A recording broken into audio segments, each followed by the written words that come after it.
حضرت ابو ہریرہ راوی ہیں، بنی اسرائیل کا شخص تھا، کسی نے کسی سے پیسے لیے، اس نے کہا یار بات یہ ہے کہ پیسے میں آپ کو دیتا ہوں لیکن یہ ہے کہ آپ کوئی گواہ لائیں۔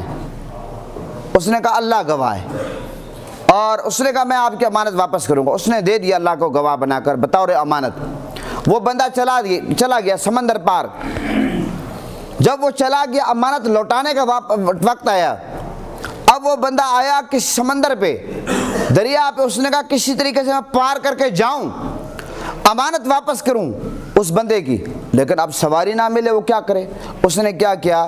اس نے کہا یا اللہ تو جانتا ہے کہ میں نے اس وقت تجھے گواہ بنایا تھا اور یہ امانت ہے۔ اس نے ایک لکڑی لی، اس کو چیرا، اس کے اندر ایک خط رکھا، اور وہ امانت جو پیسے تھے اشرفیاں، دینار، جو اس وقت کی کرنسی تھی، وہ رکھی، بس پانی میں پھینک دی۔ یہ اگلا بندہ جب بحر جاتا ہے، گھر سے نکلتا ہے، کوئی بھئی میں لکڑی وغیرہ دکھوں جلانے کے لیے، جب جاتا ہے دیکھتا ہے کہ لکڑی پڑی ہے، گھر لے آتا ہے، اس کو چیرتا ہے، دیکھتا ہے اس سے ایک لیٹر بھی نکل آیا، پیسے بھی نکل آئے، اور لیٹر پڑھتا ہے کہ بھئی اس بندے نے لکھا ہے کہ میں آپ کی امانت لوٹانا چاہتا تھا، آنا چاہتا تھا، لیکن مجھے سواری نہیں ملی، میں پریشان تھا، پھر میں نے اللہ کے حوالے یہ امانت کر دی ہے، لہٰذا اور یہ آپ قبول فرمائیں۔ تو پھر کیا ہوا؟ وہ بندہ انسان ہے، پھر بھی پریشان تھا۔ جب اس کو سواری مل گئی، پھر وہ دوبارہ آیا، اس نے کہا پتہ نہیں وہ لکڑی والی امانت پہنچی ہوگی یا نہیں پہنچی ہوگی۔ جب وہ اس بندے کے پاس پہنچتا ہے، آ کر کہتا ہے حضرت میں نے آپ کے پاس ایک چیز بھیجی ہے، وہ امانت آپ تک پہنچی ہے کہ نہیں پہنچی، ذرا آپ بتائیں۔ اس نے کہا حضرت ایسا ہے، جو امانت آپ نے بھیجی ہے وہ امانت مجھ تک پہنچ چکی ہے۔ وہ امانت لکڑی میں جو آپ نے لکڑی کو چیر کر آپ نے وہ جو لفافے میں بند کر کے امانت رکھی ہے اور لیٹر بھیجا ہے، وہ میرے پاس پہنچ چکا ہے۔ تو محترم حضرات، بتانا مقصود یہ ہے کہ اگر کوئی بندہ امانت واپس کرنا چاہے، وہ لکڑی میں رکھ دے، لکڑی امانت میں خیانت نہیں کرتی، وہ دریا کو کراس کر کے، دریا کو عبور کر کے جہاں تک اس نے پہنچنا ہے پہنچ جاتی ہے۔ تو محترم حضرات، میرے کہنے کا مقصد یہ ہے کہ آج امانت میں جو خیانت ہو رہی ہے، ہمیں سوچنا چاہیے کہ قیامت کے دن ہمیں اس کا جواب دینا ہوگا۔ آج امانت میں خیانت، آپ کو پتہ آقا علیہ السلام کا ایک فرمان ہے جس پر میں بات ختم کرتا ہوں۔ آخری روایت وہ یہ ہے کہ قرآن پاک کی یہ جو آیات ہے، یہ جو قرآن پاک کی آیت ہے سورہ انفال کہ یا ایھا الذین آمنوا لا تخونوا اللہ والرسول وتخونوا امانتکم وانتم تعلمون، کہ ایمان والو اللہ اور اس کے رسول سے خیانت نہ کرو، اللہ اور اس کے رسول سے خیانت نہ کرو، اور نہ اپنی امانتوں میں خیانت کرو اس حال میں کہ تم جانتے ہو۔ اب اس آیات کے تناظر میں ترجمۃ القرآن حضرت ابن عباس فرماتے ہیں کہ اللہ اور اس کے رسول سے خیانت سے مراد کیا ہے؟ فرمایا کہ فرائض کو چھوڑ دینا، یہ اللہ کے ساتھ خیانت کرنا ہے۔ کوئی بندہ اگر نماز کو چھوڑ دیتا ہے، روزے کو چھوڑ دیتا ہے، زکوٰۃ کو چھوڑ دیتا ہے، حج کو چھوڑ دیتا ہے، وہ اللہ کے ساتھ خیانت کر دیتا ہے، خیانت کر رہا ہے۔ اور اگر کوئی بندہ سنت کو چھوڑ دیتا ہے، وہ نبی پاک سے خیانت کر رہا ہے۔ آپ سمجھ رہے ہیں؟ اب سنت میں بے شمار سنتے ہیں، میں دریا کو کوزے میں بند کر رہا ہوں۔ جو فرائض کو چھوڑتا ہے وہ اللہ کے ساتھ خیانت کر رہا ہے، جو سنت کو چھوڑتا ہے وہ نبی پاک کے ساتھ خیانت کر رہا ہے۔ لہٰذا ہمیں سوچنا چاہیے کہ کتنے فرائض جس کا اللہ نے جو چیزیں ہم پر فرض کی ہیں ہم ان کو ترک کر دیتے ہیں۔ ہمیں یہ سوچنا چاہیے کہ ہم اللہ کے ساتھ جو اللہ نے ہمیں امانت دی ہے، نماز، روزہ، حج، زکوٰۃ، احکام، یہاں تک لکھتے ہیں کہ اگر نماز کی ادائیگی ہم صحیح نہیں کرتے یہ بھی امانت میں خیانت ہے، زکوٰۃ کی ادائیگی ہم نہیں کرتے یہ بھی امانت میں خیانت ہے، حج کی ادائیگی ہم صحیح نہیں کرتے یہ بھی خیانت ہے، روزے کے اگر احکام آداب کو مد نظر نہیں رکھتے یہ بھی امانت میں خیانت ہے۔ اور اسی طرح آقا علیہ السلام کی سنتیں ہیں، حضور کی سنت کے مطابق اگر ہم زندگی نہیں گزارتے یہ امانت میں خیانت ہے۔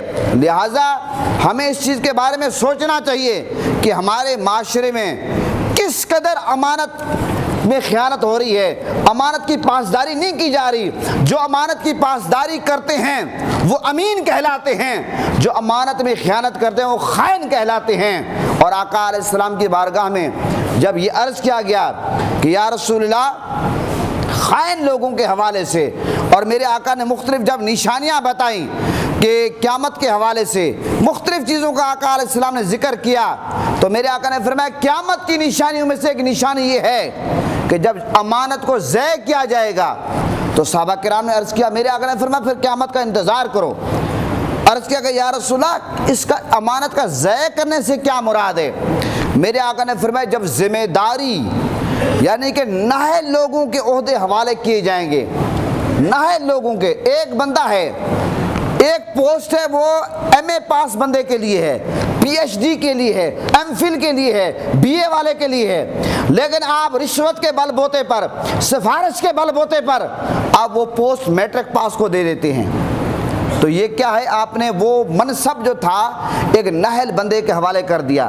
ایک بات یاد رکھیں، ہمارے معاشرے میں یہ جو انتشار ہے، کرپشن ہے، چوری ہے، امانت میں خیانت ہے، اس کی ایک بنیادی وجہ یہ ہے کہ حقدار کو حق نہیں مل رہا۔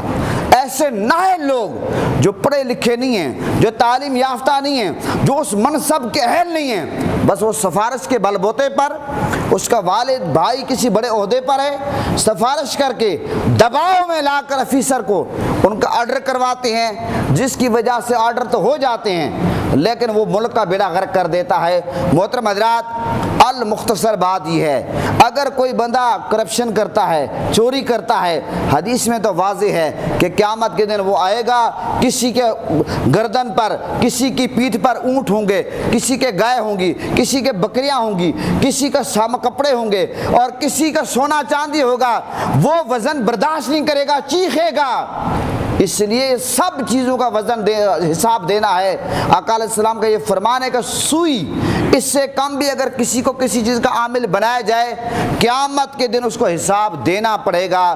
لہٰذا ہم سب کو خیال رکھنا چاہیے کہ میٹنگ میں اگر کوئی بات ہوتی ہے، اجلاس میں، وہ امانت ہوتی ہے۔ آپ سے کوئی مشورہ کرتا ہے، وہ امانت ہے۔ میاں بیوی کی باتیں امانت ہے۔ دوستوں کی جو محفلوں کی باتیں ہوتی ہیں وہ امانت ہیں، ہمیں ہر جگہ ان کو شیئر نہیں کرنا چاہیے۔ اور یہ جو اولاد ہے، اگر آپ اولاد کی اچھی تربیت نہیں کرتے، یہ بھی امانت میں خیانت ہے۔ اور آپ اگر گھر والوں کا خیال نہیں کرتے، جو حقوق آپ کے ذمہ ہیں، یہ بھی امانت میں خیانت ہے۔ اگر جس ڈیوٹی کی آپ تنخواہ لے رہے ہیں، جس شعبے میں ہوں، جس دفتر میں ہوں، 10 گھنٹے ڈیوٹی ہے، 8 گھنٹے ڈیوٹی ہے، آپ اگر پوری نہیں کرتے، میں ہوں یا آپ ہو، کوئی بھی ہو، اور وہ ہم جان چھڑا کر باہر بھاگتے پھریں، ہم ڈیوٹی کے ٹائم جا کر چائے کے بہانے، کھانے کے بہانے، اور چیک یعنی کہ ہسپیٹل جانے کے بہانے، دوستوں کے ملنے کے بہانے باہر نکل جائیں، اور ہم یہ کہیں کہ جناب ٹائم پورا ہو گیا، نہیں، یہ خیانت ہے امانت میں۔ اور یہ بات یاد رکھیں، ایک ہے ہمارے ملک میں امانت میں خیانت بڑے لیول پر، جو M N A M P S کرتے ہیں، جو وزراء کرتے ہیں، جو اقتدار میں آنے والے لوگ کرتے ہیں، جو 21-22 گریڈ کے آفیسر کرتے ہیں، اور ایک ہے چھوٹے لیول کی کرپشن۔ چھوٹے لیول کی کرپشن، امانت میں خیانت بھی دفاتر میں عروج پہ ہے، یہاں تک کہ سرکاری پین بھی اگر کسی کو مل جائے، پینسل، لوگ وہ بھی نہیں چھوڑتے، سرکاری کاغذ کسی کو مل جائے وہ نہیں چھوڑتے، سرکاری گاڑی کا پیٹرول مل جائے لوگ وہ نہیں چھوڑتے، ذاتی استعمال میں لاتے ہیں۔ بات یاد رکھیں، یہ جو امانت میں خیانت کا معاملہ ہے، یہ اتنا سیریس ہے، اتنا سیریس ہے، یقین جانے اگر کسی کو سمجھ آ جائے، وہ کسی کا حق نہ مارے، کسی پر وہ ظلم نہ کرے۔ لہٰذا اس حوالے سے ہمیں خیال رکھنا چاہیے۔ ایک امانت میں خیانت کرتے ہیں فرد وحد کی، میں آپ کو پیسے دیتا ہوں، آپ میرا مال کھا جاتے ہیں، آپ صرف مجھے آپ جواب دے ہوں گے۔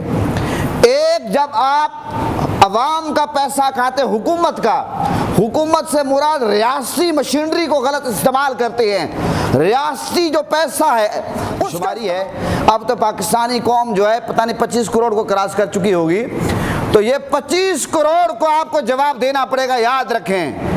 ایک پینسل بھی اگر آپ لیتے ہیں دفتر سے جو آپ کا حق نہیں بنتی، آپ اس کو غلط استعمال کرتے ہیں، اب تو پتہ نہیں لوگ دفتر سے کیا کچھ لے کر گھروں میں آ کر استعمال کرتے ہیں۔ خدا کا خوف کرنا چاہیے، امانت میں کسی بھی صورت میں خیانت نہیں کرنی چاہیے۔ اگر آپ چاہتے ہیں کرپشن کا خاتمہ ہو، یقین جانیں نچلی سطح سے ہم کوشش کریں کہ بھئی ہم ایمانداری سے ڈیوٹی کریں، ایمانداری سے جو ہمارے پاس اختیارات ہیں ان کا استعمال کریں۔ خدا کی عزت کی قسم اوپر تک صفایا ہوگا۔ جب جس کا جو بس چلے وہ ادھر ہی ہاتھ ڈال کر کھانا شروع کر دے، پھر ملک میں امانت میں خیانت میں آپ کو پتہ ہوتی رہے گی۔ دیانتدار معاشرہ نہیں بنے گا۔ دیانتدار معاشرہ تب ہمارے وجود میں آئے گا جب ہم سب کوشش کریں گے۔ آج امانت اور دیانت کے حوالے سے میں نے تفصیلی خطاب کیا اور میں نے کوشش کی کہ قرآن اور حدیث کی روشنی میں یہ بیان آپ کے سامنے رکھوں کہ یعنی کہ امانت اور دیانت کہ آسمان اور زمین کے سامنے پیش کیا گیا۔ پہاڑوں نے معافی مانگی ہے کہ بابا ہم امانت کا بوجھ نہیں اٹھا سکتے۔ پہاڑوں نے قرآن میں ہے سورہ الاحزاب میں، زمین نے آسمانوں نے معافی مانگی ہے، انسان نے کہا نہیں نہیں نہیں ہم اس کا بوجھ اٹھاتے ہیں۔ لیکن آج انسان ہی سب سے زیادہ امانت میں خیانت کر رہا ہے۔ اللہ تعالی ہم سب کو امانت کی پاسداری کرنے کی توفیق عطا فرمائے۔ پاکستان کا مطلب کیا؟